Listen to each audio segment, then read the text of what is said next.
it's Chemistry Time Learning Platform. Hi, I am Monica and today we will discuss our topic that is your pi-pack bonding जो आपका 11th और 12th class में बहुत ही basic topic है। तो चलिए start करते हैं अपना topic that is your pi-pack bonding। तो सबसे पहले समझते हैं इस कंसेप्ट की नीड क्यों हुई है। ठीक है, हमारे पास जितने भी मॉलिक्यूल्स होते हैं कुछ उनमें से ऐसे होते हैं जो स्टेबल नहीं होते या फिर स्टेबिलिटी की तरफ अप्रोच करते हैं, मीन्स उनका ऑक्टेट कंप्लीट नहीं होता और वो इलेक्ट्रॉन डेफिशिएंट होते हैं। तो उस केस में वो मॉलिक्यूल्स होते हैं वो बैक पाई बॉन्डिंग शो करते हैं। क्लियर? तो चलिए सबसे पहले हम देखते हैं इनकी electronic configuration. Boron has 1s2 2s2 2p, one electronic configuration, but in excited state one electron moves to the p subshell. ठीक है, इन F fluorine 1s2 2s2 2p5, 2s2 में क्या आपके पास क्या 1 2 3, इसके 3 क्या है आपके पास नॉन बॉन्डिंग इलेक्ट्रॉन जो मैंने यहाँ पे शो किए हुए हैं। ठीक है, और 1 इलेक्ट्रॉन जो इसका लेफ्ट है वो किस साथ बॉन्ड बनाएगा, बोरोन के अनपेड इलेक्ट्रॉन के साथ। ठीक है, तो यहाँ पर हमारे पास जो हाइब्रिडाइजेशन निकल के आती है that is your sp2 of boron. अब देखो यहाँ पे बोरोन के पास कितने इलेक्ट्रॉन्स हुए टोटल, 2 + 2 + 2, तो कितने हुए 6, यानी कि अब भी ये क्या है इलेक्ट्रॉन डेफिशिएंट कंपाउंड। तो यहाँ पर क्या हमारा कंसेप्ट काम करेगा, तो हमें बहुत सारी कंडीशंस को स्टडी करना पड़ता है, तब जाके हम देखते हैं कि हमारे पास इसमें बैक पाई बॉन्डिंग होगी या नहीं होगी। ठीक है, तो सबसे पहले हमारे पास कंडीशन क्या होगी बैक पाई बॉन्डिंग के लिए, 1 atom should have lone pair. हमेशा एक एटम ऐसा होगा जिसके पास क्या होगा, लोन पेयर होगा। तो देखो यहाँ पे फ्लोरीन के पास लोन पेयर है। ठीक है, अब नेक्स्ट है other atom should have vacant orbital. Second orbit आपके पास क्या, बोरोन, बोरोन के पास एक वैकेंट ऑर्बिटल है। ठीक है, नेक्स्ट देखो there should be significant electronegativity difference between the two bonded atoms. ठीक है, यानी कि मेरे पास दोनों के बीच में क्या होगा, इलेक्ट्रोनेगेटिविटी डिफरेंस देखते हैं। फ्लोरीन का कितना इलेक्ट्रोनेगेटिविटी होता है 4, बोरोन का कितना इलेक्ट्रोनेगेटिविटी होता है 2, तो दोनों का डिफरेंस कितना आया आपके पास 2 अप्रोक्स। ठीक है, तो यानी कि वो भी आपके पास यानी बॉन्ड पोलैरिटी भी प्रेजेंट है। नेक्स्ट इधर both atom should belong to second period और at least one atom should be of second period and other atom may be of third period. देखिए यहाँ पर मेरे पास क्या है, एक एटम हमेशा आपका सेकंड पीरियड से बिलोंग करना चाहिए। तो देखो यहाँ पर बोरोन भी सेकंड पीरियड का एलिमेंट है, फ्लोरीन भी सेकंड पीरियड का एलिमेंट है। ठीक है, और नेक्स्ट एटम आपके पास सेकंड और थर्ड दोनों से बिलोंग कर सकता है, बट एक हमेशा ही सेकंड का होना चाहिए। तो मेरे पास यहाँ पर दो तीनों कंडीशंस आप 4 कंडीशन सेटिस्फाई कर रही हैं। ठीक है, नेक्स्ट आपके पास इन आयनिक कंपाउंड्स नो पाई बैक बॉन्डिंग कंसेप्ट। यहाँ पर देखो जैसे मेरे पास AlF3 एग्जाम्पल है। ठीक है, अब एल्यूमिनियम की इलेक्ट्रोनेगेटिविटी होती है 1.5, फ्लोरीन की होती है 4, तो दोनों का इलेक्ट्रोनेगेटिविटी डिफरेंस आ गया 2.5। एक्चुअली बेटा क्या होता है, जब भी आपके पास इलेक्ट्रोनेगेटिविटी का डिफरेंस अप्रोक्सीमेटली 2.1 के इक्वल होता है, कुछ बुक्स में आपका 1.9 भी लिखा होता है, बट मेनली हम इसको ही कंसिडर करके चलते हैं। ठीक है, अगर 2.1 है तो आपके पास उसमें आयनिक प्लस कोवलेंट दोनों करेक्टर 50-50% होते हैं, बट अगर आपके पास इलेक्ट्रोनेगेटिविटी डिफरेंस 2.1 से कम हो जाए तो वहां पर कोवलेंट करेक्टर प्रीडोमिनेट करता है, जबकि इलेक्ट्रोनेगेटिविटी डिफरेंस 2.1 से ज्यादा हो जाता है तो आयनिक करेक्टर प्रीडोमिनेट करता है। तो AlF3 आपके पास यहाँ से क्या आंसर निकला कि यहाँ पर ये आयनिक कंपाउंड है। आयनिक कंपाउंड में इसलिए हम ये रूल फॉलो नहीं करते बैक पाई बॉन्डिंग का, क्योंकि हमें क्या करना होता है, सिग्मा इलेक्ट्रॉन सिग्मा को कंसिडर करना होता है, मतलब बॉन्ड को कंसिडर करना होता है। लेकिन वहां पर क्या होता है, इलेक्ट्रोस्टैटिक फोर्स ऑफ अट्रैक्शन से मॉलिक्यूल होते हैं, वहां पे बॉन्ड नहीं होता, लेकिन वहां पे सिंपल क्या होती है, electrostatic force of attraction positive negative charge के बीच में होती है। जैसे मैं इसमें AlF3 में आपको बताऊं, AlF3 में क्या होता है आपके पास Al + 3F नेगेटिव, इनके बीच में फोर्स ऑफ अट्रैक्शन होता है, बॉन्ड का कोई कंसेप्ट वहां पर नहीं होता, ये सिर्फ हम कोवलेंट को शो करने के लिए यूज करते हैं। ठीक है, अब चलो अब इसमें क्या होता है समझते हैं कि BF3 मॉलिक्यूल में क्या है। अब मेरे पास जो ये नॉन बॉन्डिंग इलेक्ट्रॉन्स हैं, पहली बात तो फ्लोरीन का साइज ऑलरेडी स्मॉल है, और छोटे साइज के ऊपर एक तो स्मॉल साइज, ऊपर से उस स्मॉल साइज के ऊपर मेरे पास क्या है, लोन पेयर ऑफ इलेक्ट्रॉन्स। ठीक है, मीन्स रिपल्शन बहुत ज्यादा, और ऊपर से क्या कर रहा है ये, यहाँ पर ही जो इसकी इलेक्ट्रोनेगेटिविटी है फ्लोरीन की वो इतनी ज्यादा है कि वो इस बॉन्डेड इलेक्ट्रॉन्स को, बॉन्डेड शेयर्ड इलेक्ट्रॉन्स है उसको अपनी तरफ क्या कर रहा है, पुल कर रहा है, जिसकी वजह से क्या होगा, ये इलेक्ट्रॉन ज्यादातर किसकी तरफ होंगे, फ्लोरीन के साइड होंगे। तो अब अगेन एक और इलेक्ट्रॉन पेयर आ गया, तो रिपल्शन क्या हो गई, बहुत ज्यादा हो गई। अब क्या करेगा कि अपनी रिपल्शन को मिनिमाइज करेगा, कम से कम करने की कोशिश करेगा। वो कैसे करेगा, ये अपने जो इलेक्ट्रॉन्स हैं उसको कहाँ देने की कोशिश करेगा, इसके वैकेंट पी ऑर्बिटल में, ठीक है। क्योंकि देखो मैंने यहाँ लिखा है driving force for back pi bonding is inter electronic repulsion, तभी मेरे पास ये फिजिबल हुई है ये प्रोसेस, ठीक है। अब ये अपनी डेफिशिएंसी को थोड़ा सा अपने जो रिपल्शन को कम करने की कोशिश करेगा। कैसे करेगा, वो अपने इलेक्ट्रॉन पेयर को थोड़ा सा किसकी तरफ देने की कोशिश करेगा, बोरोन की तरफ। यानी अब क्या हो गया, दोनों का काम हो गया। बोरोन की डेफिशिएंसी भी थोड़ी सी कम हो गई, क्योंकि इसके पहले कितने इलेक्ट्रॉन्स है, 6 इलेक्ट्रॉन्स, तो डेफिशिएंसी कम हो गई जिसके पास कमी थी इलेक्ट्रॉन्स की। दूसरी बात, फ्लोरीन की इंटर इलेक्ट्रॉनिक रिपल्शन भी अब क्या हो गई, कम हो गई, ठीक है। अगर आपको अब भी समझ में आए तो एक और एग्जाम्पल हम ले लेते हैं। एग्जाम्पल करते हैं कि मेरे पास एक रूम है, ठीक है, स्मॉल रूम है, वहाँ ऑलरेडी इतना क्राउड है कि उनके बीच में रिपल्शन बहुत ज़्यादा है। तो हम क्या करने की कोशिश करेंगे कि एक साइड में एक और रूम है जो वैकेंट है, खाली है, तो हम क्या करेंगे, थोड़ी सी भीड़ को क्या करेंगे, दूसरे रूम में शिफ्ट करने की कोशिश करेंगे ताकि इजिली सिटिंग हो सके सबकी, ठीक है। तो यही कंसेप्ट सेम हमारा यहाँ पर अप्लाई होता है। फाइन, तो चलिए इसकी हम अभी मुझे एक और बात बताइए कि अगर यहाँ पर मेरे पास ये होगा तो यहाँ पर क्या होगा, एक सिग्मा बॉन्ड तो ऑलरेडी प्रेजेंट था, लेकिन यहाँ पर एक और बॉन्ड की फॉर्मेशन होना स्टार्ट हो जाता है, जिसे हम कहते हैं कोऑर्डिनेट कोवलेंट बॉन्ड। कोऑर्डिनेट क्यों, क्योंकि मेरे पास जो लोन पेयर गए हैं वो किसकी तरफ से गए, मतलब इलेक्ट्रॉन की शिफ्टिंग कहाँ से हुई है, फ्लोरीन की, सिर्फ एक एटम की वजह से हुई है, लेकिन शेयरिंग कहाँ हो रही है, फ्लोरीन और बोरोन दोनों में। तो इसलिए इसको बोलते हैं कोऑर्डिनेट कोवलेंट बॉन्ड। शेयरिंग से तो हो रहा है बट सिर्फ एक एटम की वजह से हो रहा है, ठीक है। तो देखिए यहाँ पर क्या होता है, मेरे पास थोड़ी सी बॉन्ड स्ट्रेंथ बढ़ जाती है। जो मेरे पास इनिशियली हम सोचते हैं ना कि BF3 मॉलिक्यूल की जो बॉन्ड लेंथ है वो बॉन्ड लेंथ थोड़ी सी कम दिखती है, मतलब जो मेरे पास थ्योरेटिकल बॉन्ड लेंथ होती है, थ्योरेटिकल मतलब जो है हमें दिखती है, बट एक्चुअल में जो हम ऑब्जर्व करते हैं एक्सपेरिमेंटली वो थोड़ी सी कम आती है। वो कम क्यों आती है, क्योंकि मेरे पास क्या हो गया, डबल बॉन्ड कैरेक्टर आना स्टार्ट हो गया।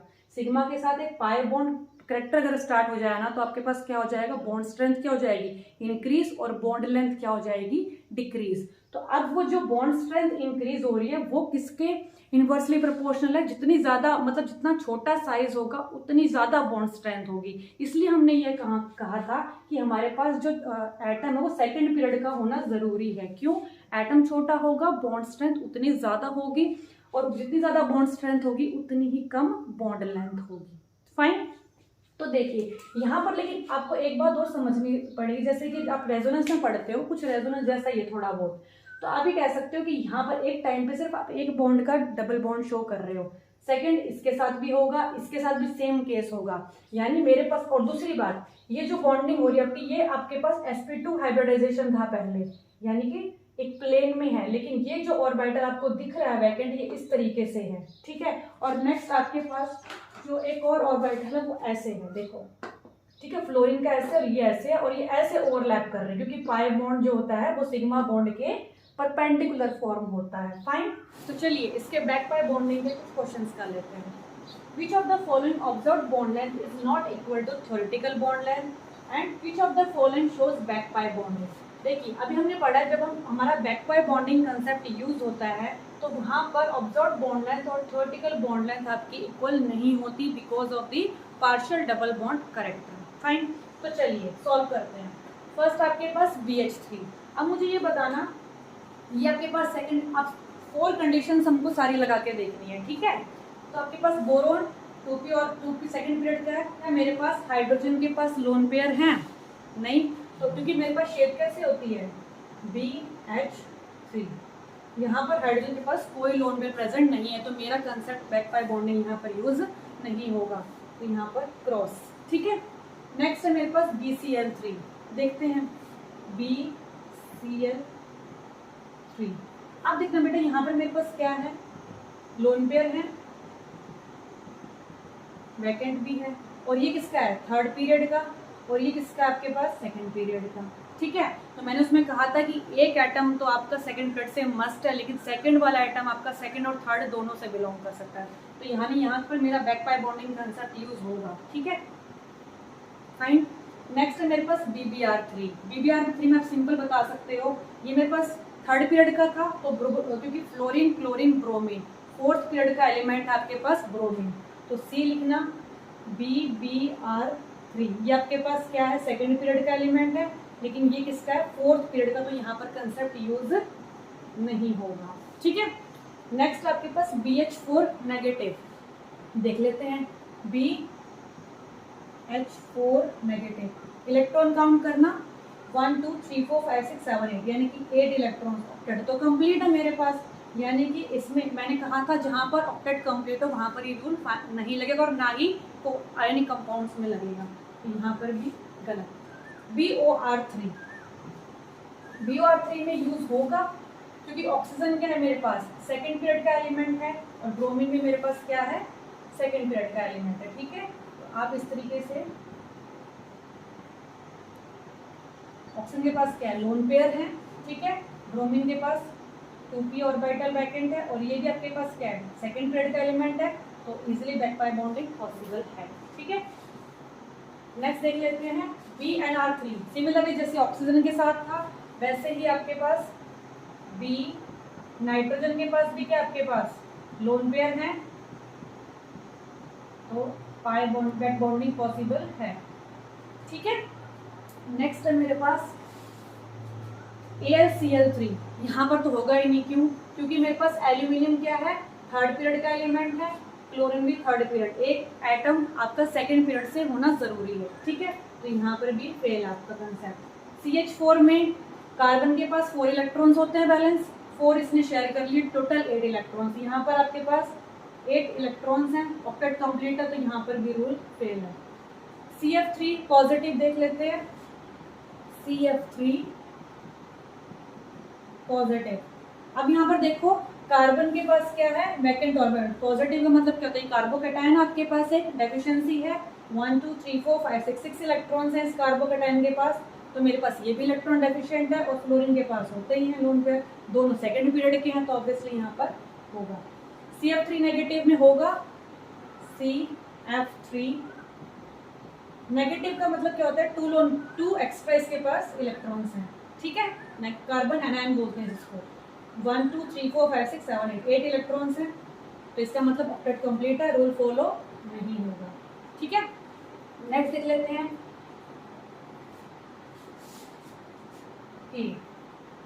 एन, नाइट्रोजन है आपके पास, 3 क्या है, SiH3, सिलिकॉन आपके पास।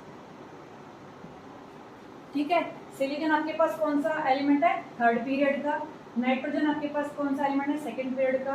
ठीक है, अब यहाँ पर आप सोचोगे कि यहाँ पर तो होना नहीं चाहिए, बट यहाँ पर होगा। देखो कैसे होगा, मेरे पास 3 सिलिकॉन जो है आपके पास कार्बन फैमिली का मेंबर है। ठीक है, सिलिकॉन के पास ब्रैकेट 3d ऑर्बिटल्स होते हैं। अब इसकी इलेक्ट्रॉनिक कॉन्फ़िगरेशन ना 14 एटॉमिक नंबर होता है इसका। ठीक है, तो 3d ऑर्बिटल्स इसके अंदर क्या होंगे, वैकेंट होंगे, तो इसलिए यहाँ पर ये अपने इलेक्ट्रॉन्स इसके जो वैकेंट 3d ऑर्बिटल्स होंगे उसको क्या करेगा, डोनेट कर देगा बाय पाई बैक बॉन्डिंग। अब ये मत समझना कि सराउंडिंग से ही, सराउंडिंग एटम से ही सेंट्रल एटम के टुवर्ड्स होता है, ऐसा नहीं होता। ये आपका सेंट्रल एटम से सराउंडिंग एटम्स के टुवर्ड्स भी हो सकता है, बट कंडीशंस हमारी सारी सेटिस्फाई होनी चाहिए। ये सेकंड पीरियड का, ये थर्ड पीरियड का कंडीशन सेटिस्फाई हो रही है आपकी। ठीक है, और वैकेंसी भी है 3d ऑर्बिटल्स की। नेक्स्ट देख लेते हैं, मतलब यहाँ पर मेरा होगा PF3 मॉलिक्यूल। अब ये मुझे बताओ, फ्लोरीन के पास वही सेम इलेक्ट्रोनेगेटिव डिफरेंस भी दोनों के बीच में है। अब देखो जो फॉस्फोरस आपके पास, उसके पास भी क्या है, वैकेंट 3d ऑर्बिटल्स हैं, और ऊपर से 6 इलेक्ट्रॉन डेफिशिएंसी तो वैसे भी है इसके अंदर। ठीक है, तो ये आपका फॉलो होगा क्योंकि ये आपके पास थर्ड पीरियड का, this is your second period. PCl5 में होगा, देख लेते हैं, फॉस्फोरस के आपके पास थर्ड पीरियड का एलिमेंट है, क्लोरीन थर्ड पीरियड का एलिमेंट है, तो यहाँ पर पॉसिबल नहीं है। SF2 में देख लेते हैं, SF2 में मेरे पास क्या है, जैसे आपके पास होता है ना OF2 का इलेक्ट्रॉनिक कॉन्फ़िगरेशन होता है ना, उसी तरीके से SF2 का हुआ। ठीक है, मैं यहाँ पे सल्फर लिख रही हूँ। ठीक है, अब देखो यहाँ पर सल्फर के पास क्या है, आप यहाँ पर ये नहीं बोल सकते कि लोन पेयर है तो इसकी डेफिशिएंसी पूरी है। 1 2 3 4 5 6 7 8 ऑक्टेट तो इसका कंप्लीट है। बट एक वर्ड और यूज मैंने किया था, वैकेंट ऑर्बिटल भी होना चाहिए। देखो यहाँ पर इसके पास वैकेंट 3D ऑर्बिटल है, क्योंकि आपके पास थर्ड पीरियड का मेंबर है, थर्ड पीरियड का। ठीक है, और ये आपके पास किसका है, सेकेंड पीरियड का मेंबर है। तो सेकेंड पीरियड का है और यहाँ पे क्या है आपका थर्ड पीरियड का। तो फ्लोरीन अपने इलेक्ट्रॉन कहाँ दे सकता है, इसके वैकेंट 3D में। ठीक है, अगर इसको क्लियरिटी के साथ आपको देखना है तो इस तरीके से इसके 3D ऑर्बिटल्स वैकेंट होंगे, चाहे इसके पास लोन पेयर ही क्यों ना प्रेजेंट हो, लेकिन फिर भी ये इसके अपने इसके लिख लो यहाँ पे वैकेंट 3D ऑर्बिटल्स, मतलब वैकेंट होना जरूरी है। अब जैसे आपके पास एक और बात है कि सेकंड पीरियड के एलिमेंट्स के पास 2D तो ऑर्बिटल होता नहीं है, 2p तक होता है। तो वहां पर अगर वैकेंसी नहीं होगी तो वहां पर तो ऑक्टेट ही हम रूल लगाकर चलते हैं। ठीक है, लेकिन जब आपके पास थर्ड पीरियड वाला जो भी होगा वहां पर आप कंसेप्ट वैकेंट ऑर्बिटल वाला भी यूज करेंगे। ठीक है, आई होप आपको ये लेक्चर समझ में आया होगा, और अगर आपको इस टॉपिक से रिलेटेड कोई भी प्रॉब्लम आती है तो आप मुझे कमेंट सेक्शन में लिख सकते हैं। Thanks for watching.